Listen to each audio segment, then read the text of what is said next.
Well, this video is about a bicycle light. Now, I've had some positive and negative with bicycle lights. I've had some even pretty well-known brands that just really haven't performed very well, and they just don't like the range. And I've even had some Chinese lights that have worked really well. And now I've been offered to have a look at a new light that's called NITECORE, and it's called the BR35, and its feature is it has a dual light system, so it lights up immediately in your front wheel, and it also has another light that shines down the road. You can either have one or the other, or you can have them both on at the same time. Now, full disclosure, I didn't pay for this light. It was given to me by a local company here. No money has changed hands, so I can review it however I like. But this review is going to be a first information look.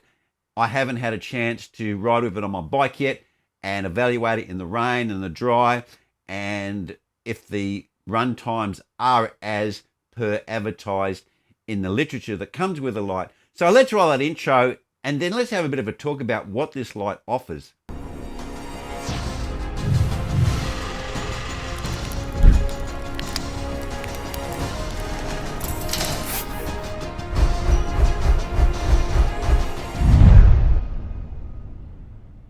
Now, as you may remember, my last light that I reviewed, I didn't have such a good experience with, and that was the Click Smart Light. When I first got it, it had some really good features. It had an alarm feature, which actually worked pretty well. But once I started to use it, and I started to use it in the rain, typically like I've had with other lights, what happens is the moisture condensation builds up inside of them, and then they start to do all kind of weird and strange things. And I've had this with lights before. They tend to be pretty good until you start to use them in wet weather, or you use them in a situation where it's a humid climate and you climb a lot of elevation, and that makes the moisture inside the light condense and become free water, and they play up. So bicycle lights are a bit of a hit and miss item. Even name brands can perform very, very poor. So that was one that was a fairly cheap light called the Click Smart Light. But in reality, I wouldn't advise anyone to buy it, especially if they're going to use it for wet weather riding, because it just can't handle that type of environment like a few other lights that I found.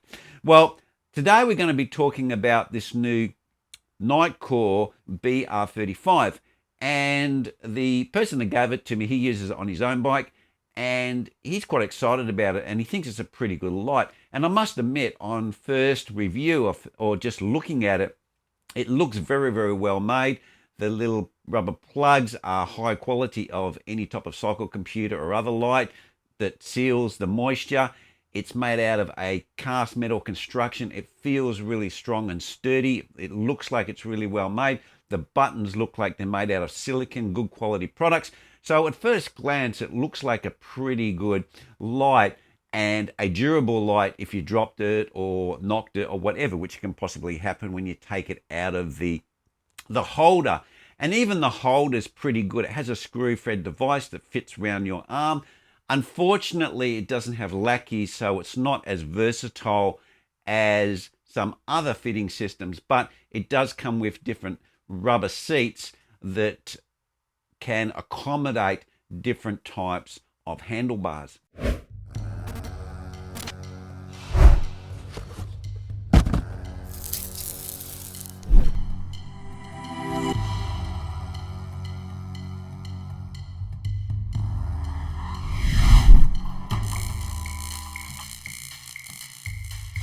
Well, I've made some notes here about the runtime, so let's just go through what this light has to offer.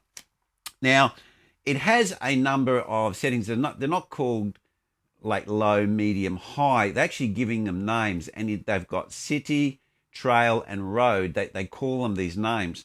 And what actually happens is it has these two lights on it, and different scenarios give you a combination of the two lights, which adds up to a total amount of lumens. So if we have the short range beam, which is the one that floods the light just in front of your bike, now at 800 lumens, you get 2 hours of runtime. At 465 lumens, you get 5.45 hours of runtime. And at 285 lumens, you get 8 hours and 30 minutes at that setting, and at 850 lumens, you get 17 hours runtime. Now, I ride in the night and day and all sorts, and I think you really need around about 800 to 1,000 lumens to really be clearly and see everything on the road. A minimum, really 1,000 lumens. So if you was using that setting, you probably might find yourself wanting for a bit more light. If you're going to use it to light the road for you to ride and see where you're going, or you're on a trail or something like that to see what you can do. So on that setting, which is a short range beam setting, I'd probably not set it on that setting. Now, even on the higher setting there, you get 2 hours. That's not that long a runtime. So if you're a road cyclist, it's, you know, if you're doing a 40k loop, which is pretty common, that's probably going to take you pretty close up to 2 hours. And if you ride to the group ride and back again, you're probably going to flatten your light at 800 lumens. Now, the second setting is the long range beam. And on the long range beam, that actually gives you 1,000 lumens. And that says around about 2 hours. So they're saying that that level, it's 2 hours. Obviously, it's going to be a little bit less than 800. And at 550, you get 5.45. And at 330, you get 8 hours and 30 minutes.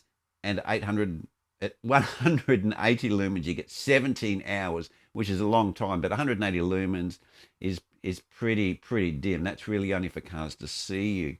So that's really the times they're giving are very, very similar.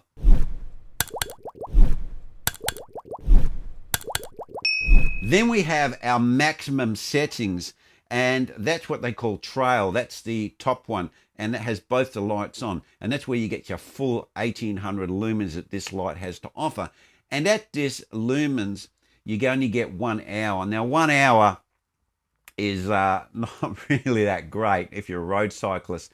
If you're a casual rider, that's okay. But if you're a road cyclist for an hour, that's probably, if you're really a really fast rider, you might be doing 30 kilometers an hour, covering that distance, and that's what you're going to get, which is not that far for road cyclists. So that is probably the biggest weakness with this light that I can see so far.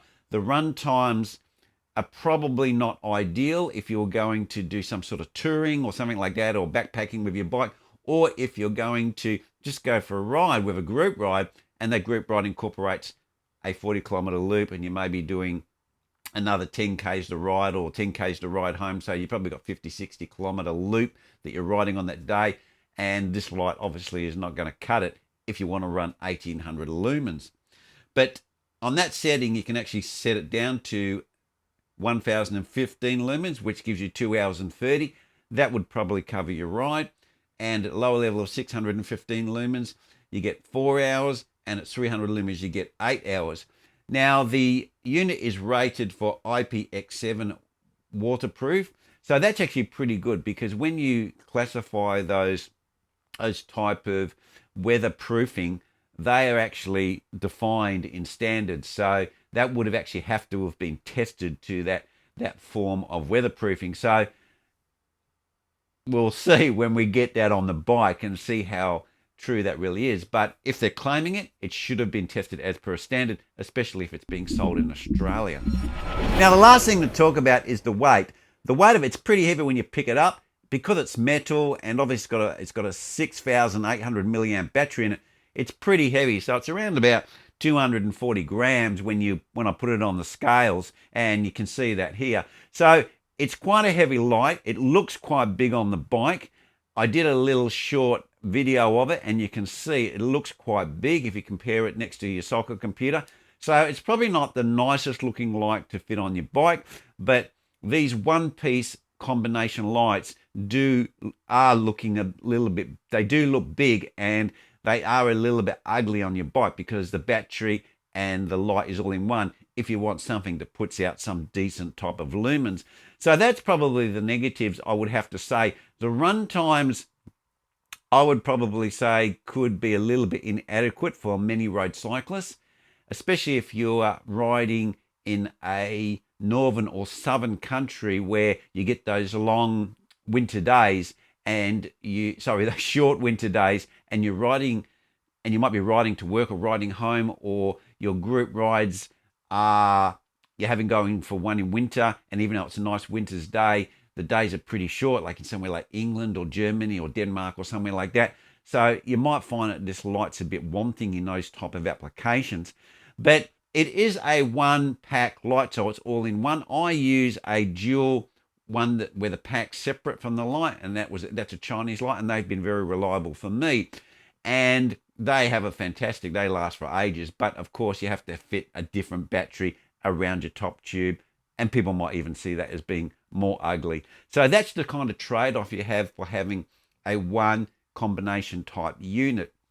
But as I said, first impressions, it looked pretty good. It looks very, very well made. So what I'll have to do is get on the bike, and I will get back to you guys with a longer term review and give you the does this light really hold up in the real world when you get it out there and you subject it to all of the rain and muck and crap that you get when you ride in poor conditions and poor weather. Well, anyway, guys, leave your comments down below. If you've actually got one of these lights, or if you had one of these NITECORE BR35s and you've been running it for some time, what's your impressions of it? Have you found it to be a pretty good light? Have you ridden with it in the poor weather with rain and so forth, and it stood up to all that sort of climate? You've taken it up mountains, like climbs, and down again in humid conditions.